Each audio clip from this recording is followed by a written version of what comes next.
In August of 2008, Lucas Oil Stadium was opened. After hundreds of millions of dollars spent, it was opened. And I had the great opportunity to go to the first game there. It was a preseason game. My dad had gotten tickets through work and asked if I would go with him, and I did. I jumped at that opportunity. And it was awesome. It was August 28th. The game was against the Bengals in preseason, and the Bengals are from the devil. But they are. Sorry, I know we have Bengals fans out here, but and we always lose to them in preseason. We always do.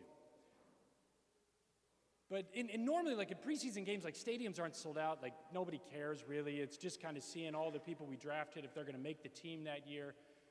Just kind of get some kinks worked out. But it was a packed stadium. It was sold out. And it was electric.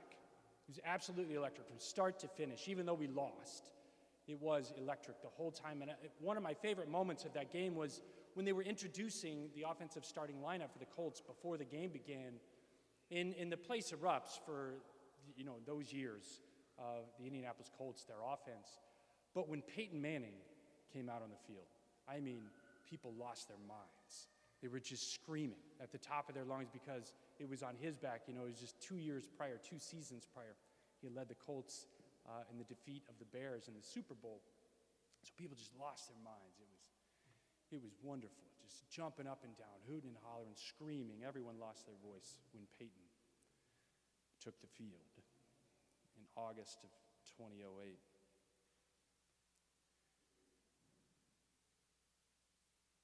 And the neat thing is because Peyton had built that house, right? Lucas Oil, in many, many ways, belongs to Peyton Manning. But Lucas Oil has been conquered by another. It has been conquered by another. And it was without a proverbial shot being made. There was no game. It was no result of some game or contest. There was no negotiation. No words were even spoken. And it happened on Friday when the kingship of Lucas Oil was given to another. And you might have been reading in the news that Pope Leo conferenced in with 16,000 young people in Lucas Oil Stadium. And I was there with them. Father Jose was there with them. Many of the people here, Melissa, a lot of our chaperones, they were there with them. There were thousands of people there for this. And the moment that Pope Leo appeared on the video screen live to these young people, the place erupted. It erupted. It was electric. And everyone was kind of floored, like, this is the Pope.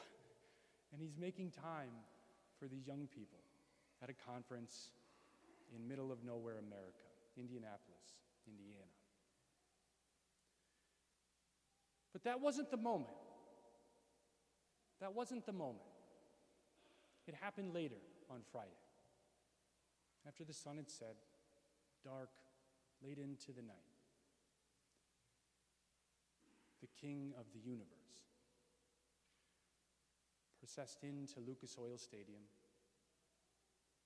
No one was jumping up and down.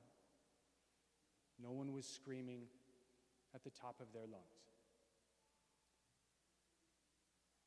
But everyone was on their knees.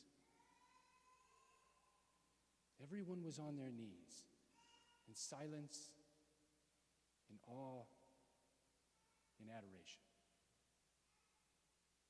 of Jesus Christ, King of the universe, fully present in the Blessed Sacrament.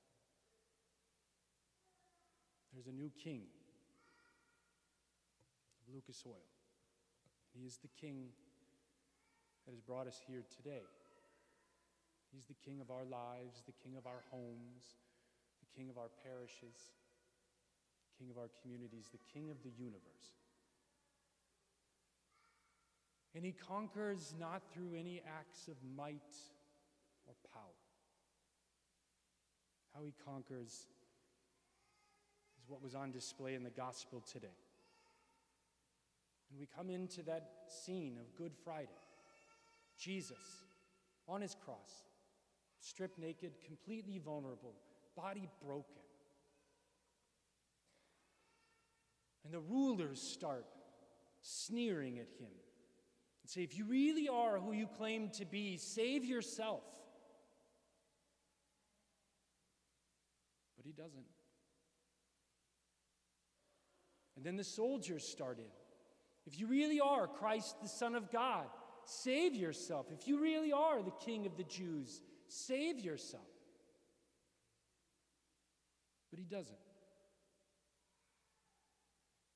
And then the bad thief says, if you really are him, save yourself and us.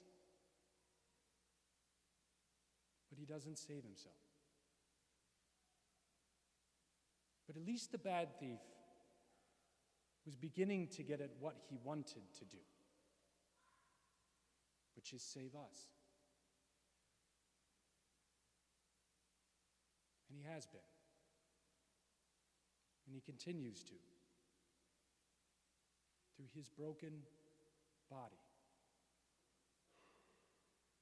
he continues to break the hardness of the human heart, as he ever has.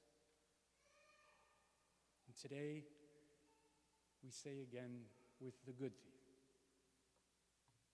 to our King, Jesus, remember us when you come into your kingdom.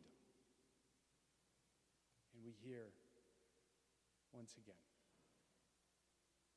without any proverbial shot fired, no competition, no negotiation, unqualified, he just says, amen, I say to you, today you will be with me in paradise.